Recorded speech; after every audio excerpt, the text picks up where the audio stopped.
నెరవేరుస్తా. నా ఇష్టమే. ఏమిటి ఆయన ఇష్టం? కొన్ని మాటలు నేను చెబుతాను. యెషయా గ్రంథం 53వ అధ్యాయము 4వ వాక్యాన్ని మనం చదివితే,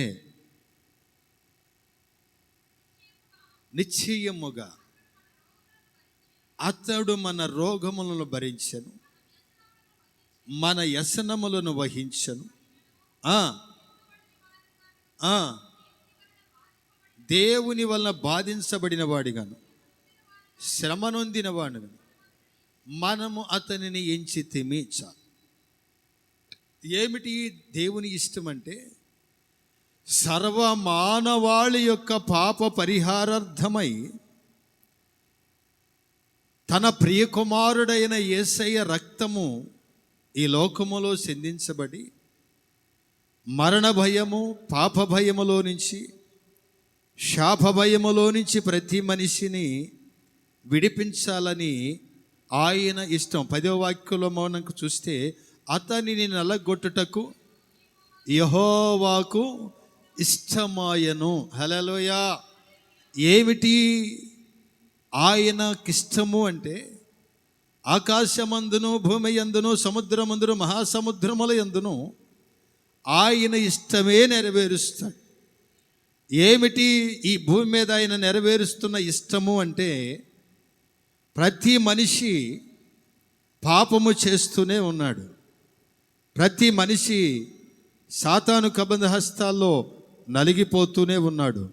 ప్రతి మనిషి మరణ భయముతో బ్రతుకుతూనే ఉన్నాడు. ప్రతి మనిషిలో పాపం పాపం పాపం పాపం అనేది ప్రతి వారి జీవితంలో పరిపాలన చేస్తూనే ఉంది. అయితే దేవుని చిత్తం ఏమిటంటే, తన కుమారుడైన యేసయ్యని ఆయన ఈ లోకానికి పంపి సర్వమానవాళి యొక్క పాపములో నుంచి విడిపించాలని ఆయన ఇష్టము. ఎవరిష్టమట చెప్పరేనండి? దేవుని ఇష్టము ఈ భూమి మీద ఏమిటంటే, మన పాపములో నుంచి విడిపించటమే, మన అపరాధములలో నుంచి విడిపించటమే, మన దోషములలో నుంచి విడిపించటమే. క్రీస్తు రక్తము సర్వ పాప పరిహారార్థమై చిందించబడి, ఆ యేసు రక్తము ప్రతి వారి పాపములో నుంచి విడిపించాలనేది ఆయన అభిష్టమై ఉన్నది. అందుకే తన ప్రియకుమారుడైన యేసయ్యని ఈ లోకానికి పంపి సిలువలో యాగము చేసి చూడనొల్లని వానిగా నలగగొట్టడానికి గల కారణం. అందుకే యేసు ప్రభు కూడా సిలువలో వేలాడుతూ కూడా ఏమయ్యాడు? ఆ కింద వాక్యాలు చూస్తే, అతను వేదన పడుతూనే ఏం చేశాడట? తృప్తి పొందెను. కారణం, తండ్రికేమో మానవాళి పాపము కొరకు తన కుమారుని నలగొట్టడం ఇష్టమైంది. కుమారుడైన యేసయ్యకేమో అతడు వేదన పడుతూ, రక్తము కారుతూ, శ్రమ పడుతూ ఆయన తృప్తి పొందాడు. ఎందుకు తెలుసా? నా రక్తము ద్వారా, నా శ్రమ ద్వారా, నా మరణ పునరుద్ధానముల ద్వారా నా ప్రజలకి విమోచన కలుగుతుంది, పాప విమోచన కలుగుతుంది, పరిశుద్ధత కలుగుతుంది, పాపములో నుంచి విడిపించబడతారు, వీళ్ళు నా సొత్తుగా మార్చబడతారనే ఒక తృప్తి. ఆయన ఇష్టము భూమి మీద ఏంది అంటే, మన కొరకు మరణించటము. ఏంటిదట చెప్పరేందండి? ఆయన ఇష్టం ఏమిటి ఈ భూమి మీద? ఆయన ఇష్టం ఏమిటి? మన కొరకు ఆయన మరణించటము, మన కొరకు తన కుమారుని నలగొట్టటము, మన కొరకు రక్తమును సిందించటము, ఆ రక్తము ద్వారా మన పాపములు తొలగించటం ఆయన ఇష్టం. ఆమేన్. రోమాపత్రిక 5వ అధ్యాయం 8వ వాక్యాన్ని మనం చదివితే, చదువునాను. రోమాపత్రిక. అయితే దేవుడు మన ఎడల తన ప్రేమను ఎల్లడిపరుచున్నాడు. ఎట్లనగా మనమింకను ఎట్లట చెప్పరేంది? మనమింకను పాపులమై ఉండగానే క్రీస్తు మన కొరకు ఎప్పుడట?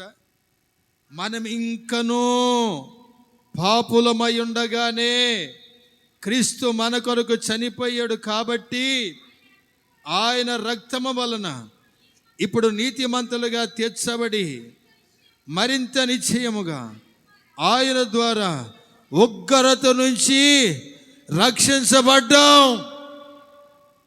మనం పాపులమే, ఇంకనూ పాపులమై ఉండగా,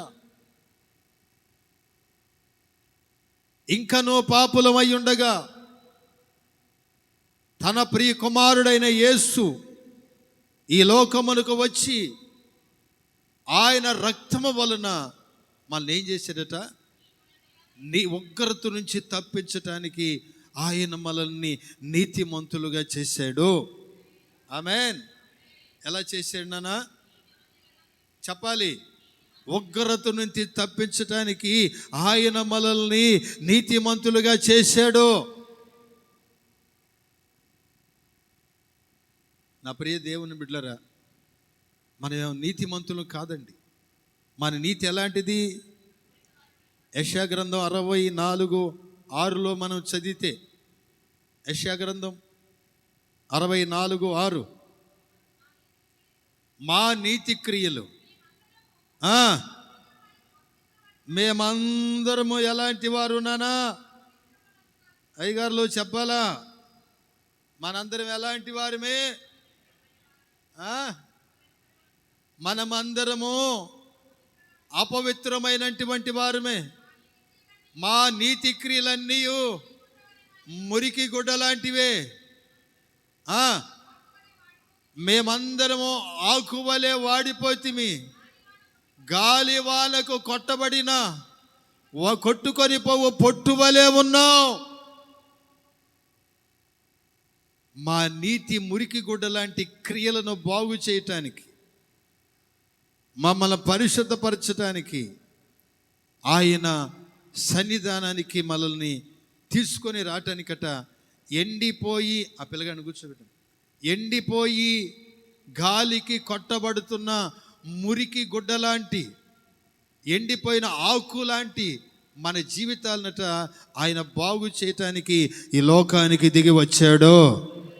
ఆమేన్. నేను నీతిమంతుణ్ణి, నేను పరిశుద్ధ అనుకుంటే మనంత మురికివాడు ఇంకొకడు లేడండి. మనంత మురికివారు ఉన్నారా? మీరు భక్తులు, మేమంతా భక్తులు అన్నవాళ్ళు కొద్దిగా హల్లెలూయా చెప్పండి. నరుని నీతి చెప్పరేందండి? నరుని నీతి అవినీతితో కూడి ఉంటుంది. నరుని నీతి ఎలా ఉంటుందండి? నేను నీతిమంతుడు అన్నవాళ్ళు కొద్దిగా హల్లెలూయా చెప్పండి. చెప్పండి అండి. ఏ ఒక్కరికి నేను అపకారం చేయలేదు, అందరికి ఉపకారమే చేస్తూ వస్తున్నాను, నేను నీతిమంతుడిని అన్నవాళ్ళు చేయొత్తండి. 2500 రూపాయల గోల్డ్ బైబిల్ ఇస్తారు. నేను ఎవరికి అపకారం చేయలేదు, నేను నీతిమంతుడిని అన్నవాళ్ళు చేయొత్తండి, గోల్డ్ బైబిల్ ఇస్తారు. ఆరాధన అయిపోయినాక హల్లెలూయా, హల్లెలూయా, హల్లెలూయా. మనమందరము మన నీతి ఎలాంటిదో తెలుసా? గాలికి కొట్టబడిన ఎండిపోయిన ఆకు లాంటిది. మన నీతి మురికి గుడ్డ లాంటిది. అయితే ఆయన చిత్తం ఏందో తెలిసి ఈ భూమి మీద మన పట్ల నిన్ను నీతిమంతుడుగా చేయాలని. హల్లెలూయా. ఆయన మనల్ని పరిశుద్ధపరచాలని. హల్లెలూయా. ఏం చేయాలన్నానా? మనందరి కొరకు ఆయన ఈ లోకమునకు దిగి వచ్చాడు. మన దరిద్రాన్ని పోగొట్టాలని, మన పాపమును పోగొట్టాలని, మన శాపమును పోగొట్టాలని, మనందరినీ పరిశుద్ధపరచడానికి ఆయన ఈ లోకానికి దిగి వచ్చాడు. ఆమేన్. ఈ లోకానికి దిగి వచ్చి ఆయన మనల్ని పరిశుద్ధపరిచాడు. ఆయనే మన జీవితాలని బాగు చేశాడు. ఆయన చిత్తమంతయు నెరవేర్చి ఇదిగో ఇక్కడ మనల్ని కూర్చోబెట్టాడు. ఆమేన్. హల్లెలూయా. ఇది మన భక్తి శక్తి ఏమాత్రం కాదు. నా భక్తి అని నీవన్నావు అంటే నీకంటే ఎర్రివాళ్ళు ఈ లోకంలో ఎవరో లేరు. నీ భక్తి కాదు, నీ నీతి కాదు, ఆయన చిత్త ప్రకారం మన కొరకు ఈ లోకానికి వచ్చి మనందరిని ఆయన రక్తముతో పరిశుద్ధపరిచాడు. హల్లెలూయా. ఎప్పుడు చెబుతాను మీకు, అతిశయించటానికి మనలో ఏమీ లేదు. ఉందా? చెప్పరేందండి? అతి చేయిస్తున్నామంటే మనకంటే ఇంకెర్రివాళ్ళు ఇంకొకడు, మనకంటే ఇంకెర్రివాళ్ళు ఎవరు ఉండరు. మనలో అతిశయించడానికి ఏమీ లేదండి. కేవలం ఆయన చిత్త ప్రకారం మన కొరకు ఈ లోకానికి వచ్చి బలి అయి రక్తమును కాల్చాడు గనక ఆయన రక్తముతోనే కడగబడి పరిశుద్ధపరచబడి మన మురికి లాంటి నీతి క్రియలను విడిచిపెట్టి, నిర్జీవ క్రియలను విడిచిపెట్టి జీవము కలిగిన దేవుణ్ణి ఆరాధించటానికి ఆయన రక్తం మనల్ని నీతిమంతులుగా పరిశుద్ధపరిచింది. హల్లెలూయా, హల్లెలూయా. ఎవరు పరిశుద్ధపరిచారు? ఆయన రక్తం. ఆమేన్. మకడికి అంటే ఒకళ్ళు ఎక్కడ ఎవరు నీతిమంతులు? ఇక్కడ ఎవరు? వీళ్ళందరికంటే నేను నీతిమంతుడు అన్నవాళ్ళు ఎవరైనా చేయొద్దండి.